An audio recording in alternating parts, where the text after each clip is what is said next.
It's really only consciousness that finds itself at a decisive point. It's consciousness because the unconscious mind, the unaware mind, the mind that is merely a product, an automaton of culture, is unable to comprehend the situation in which life finds itself. When consciousness wakes up, we find ourselves in a point of crisis because we realize that we are facing the prospect of non-being, of our own extinction. We're not only facing the prospect of non-being, of our own extinction, but we're facing the prospect of the loss of those that we love. This is simply the existential reality of life. The question that confronts us is the question of what we want to do with our lives. The question of how we want to live our lives. And to answer this question, we proceed toward many paths. Most of these paths are unconscious. We simply take them in the hopes that they might give to us the meaning or the experience that we are searching for. It's a strange situation in which we find ourselves, because we find ourselves enmeshed, born into hierarchical cultures. We find ourselves born into cultures that contain layers of authority, layers of relevance, layers of acceptance. And the easiest thing to do is to simply conform to the world into which we are born. And no doubt, there is value in this. There is value in conforming to the world into which we are born, into a social world where we get along and we cohabit and we unify with other humans. But conformity has its limits. Conformity comes to an end of its value. Conformity, taken to an extreme, leads to the negation of the progression of life. It leads to the decline of human quality in the context of existence. If all human consciousness merely conformed to the cultures into which it was born from thousands of years past, then there would be no progression among the gods. There would be no progression among thought. There would be no progression among the civilized in society. But things would remain at a stagnant point within the culture. So conformity comes to a limit. It has an endpoint. And so we must ask the question of the value that lies beyond conformity, which is the question of non-conformity. The value of non-conformity. What does it mean to be a non-conformist? In one sense, this is very dangerous, because there is a danger in seeking out a non-conformist path that leads one down a road of suffering that is unnecessary. But then there is a form of conformity that leads one down a path that is full of suffering, but this suffering has a redeeming conclusion. This suffering leads to a greater expansion of thought, of concepts, of human society in general. So the question is, in what sense should we seek to be conformists? And in what sense should we seek to be non-conformists? There's a great price to be paid for non-conformity. The non-conformist does not align himself, does not merely fit in with the motions of the crowd. But the non-conformist is engaged in resisting the current. And if this is done well, and if this is done with a high level of intelligence, which I do not believe can simply be orchestrated by a spontaneous, autonomous will within the human, but in truth, this non-conformity, this resistance has been the result of a long chain of development within the species. Nevertheless, at the micro level of nonconformity, the act as we perceive it, as an act of will, as an act of defiant will, as an act of being willing to stand up for what is right, for what is true, against the condemnation and pressure of the crowd. This is no easy task. And there is a price to be paid for walking the road of nonconformity.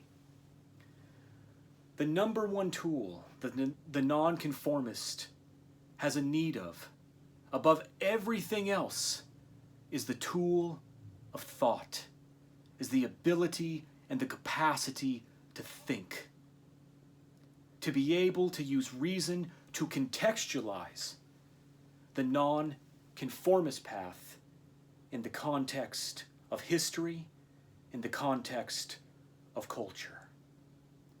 What is it that non-conformity is seeking? Sometimes non-conformity is merely seeking an expression of its own aggression. It is kicking in resentment against a society that it feels it has been abused by. And while this can still bring a development of value within the context of culture, I believe it is a lower form, a lower psychological motivation of conformity, a juvenile, an unconscious, a reactionary form of non-conformity. What about the nonconformist that loves society, that wants to conform to society, that wants to fit in with society, but is pulled down a different path because of the conclusions of truth, because of reality itself, because of principles that stand important to the dignity of the species? What about the nonconformist who loves society but finds that he or she must walk a contrary path because it is the path of truth, because it is the path of higher order, because it is the path of higher intelligence? What then? What of this conformist? What is this path? And what compels the nonconformist to this path? There are human beings who have walked this path, and it has been indeed extraordinary to behold their life stories, to behold their resistance and their commitment and their courage. I don't believe that nonconformity is something that we necessarily choose. It is something that is forced upon us out of a commitment or an obligation to truth or to higher values that stand above primitive or destructive values in culture. And this implies an expansion of consciousness, a super insight within the context of culture that drives the non-conformist down a path that runs contrary to culture. Thought will bring us to this path. Thought will drive us down this path. Psychology will take us to the path that we desire. In our bias, it will cause us to validate things that we want to be true, that we want to be correct, that we want to be the basis and the experience of reality. But thought, that terrible burden, drives against. It shows flashes of light toward a different vision, toward a picture that sees through, that pierces beyond the veil of culture and beyond the veil of ideology, so that the non-conformist is in a situation where he or she is walking down a path of resistance. This path is not necessarily a path that we are called to. It is essentially a kind of resistance that we discover because we are seeking a higher form. We are seeking to cultivate a higher form. We are seeking to get beyond the unintelligibility of the cultural forms into which we are born, into the cultural forms to which we have been subjected. So what is it that we need to know about nonconformity?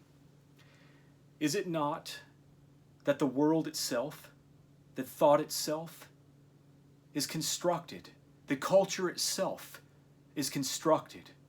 So what are we doing when we engage in the act of conceptual creation? What are we doing when we engage in the act of cultural creation? We are being creators. And so the challenge to all of us is to be great creators. The challenge to all of us is to be courageous creators. To be able to stand against the tide of culture. To bring a new creation into the context of culture, like bringing in a new value. Human values are created. It's true that they derive from the context of culture. And it's also true that in a sense we discover them because we inherit them through the progression of culture. But this doesn't mean that these values come down to us from on high. It means that we create them, that human minds construct them. And once we understand this, once we are able to see through the edifice of culture that the culture we take to be adamant, that the culture we take to be eternal, when we understand that that culture is itself constructed and created, it should emancipate us unto a power of creation. We understand that the great works of philosophy and the great works of art and the great forms that these works embody were created by solitary human minds as those minds developed from a historical context of culture. Do we understand what this means? That we are free to be creators. That we are free to create values. That we are free to create new cultures. And what does this mean? If we are born into a culture and we realize that that culture was merely created, the question of inspiration falls upon us. It drops on us like lightning. The question is, can we create a higher culture. Culture has an output. It has a product. It produces something within the context of humanity. It acts upon the individual. And if we have a low culture, if we have a weak culture, more importantly, an unintelligent culture, then is it any wonder if we have a struggle within the context of social existence and we have a struggle within the context of culture? The question then emerges, can we construct greater values? Can we construct greater principles that lead to the development and the formation of higher culture? If the culture of the Greeks acted upon the Greeks to create the greatness of the Greeks, can we create a culture that acts upon us, that creates a greater version of humans than the version that we have now? Are we able to do this? When we become conscious of the formation of culture,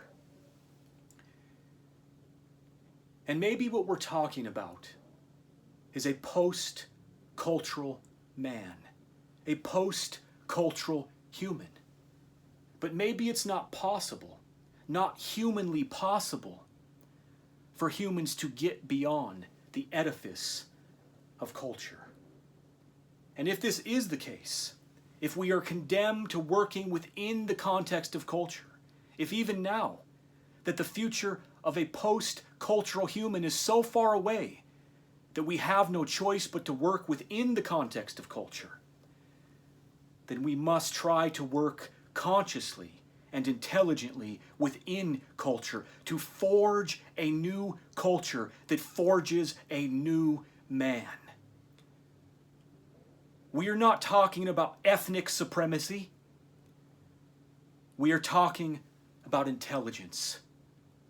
We are talking about human advancement. We are talking about the expansion of culture through creativity, the power of creativity, to create a culture which then acts upon us to inspire a greater version of us. The point of inspiration in this thought is the point where we understand that the culture that acts upon us is a culture that is itself created. And so we ask the powerful question, the liberating question, the emancipatory question: can we create a culture that gives us greater freedom, that gives us greater intelligence, that gives us a greater humanity, a greater care one for another, a greater care for our young, a greater care for society, a culture that leads to the formation of better systems, systems that create better humans, that drive us into a future that creates a better experience of existence itself. All of it, the creation of culture and culture itself, is driving toward the same thing. It's driving toward the creation of experience, the expansion of experience, the increase of human experience, so that life is worth living, so that we can create a life that's worth living through the conscious formation of culture. To think that we are acted upon by created cultures, and to think that we can be creators within culture, and to think that just maybe this act of cultural creation that then determines us, we can control a segment or a fraction of our determination, of our determinism, by controlling the nature of the culture that determines us. It is indeed an extraordinary thought, a magnificent thought, that the cultures that we celebrate as being eternal and are born into, that those cultures are themselves created, that the content we love is itself created. And so this should inspire us, and this should empower us to be greater creators of culture.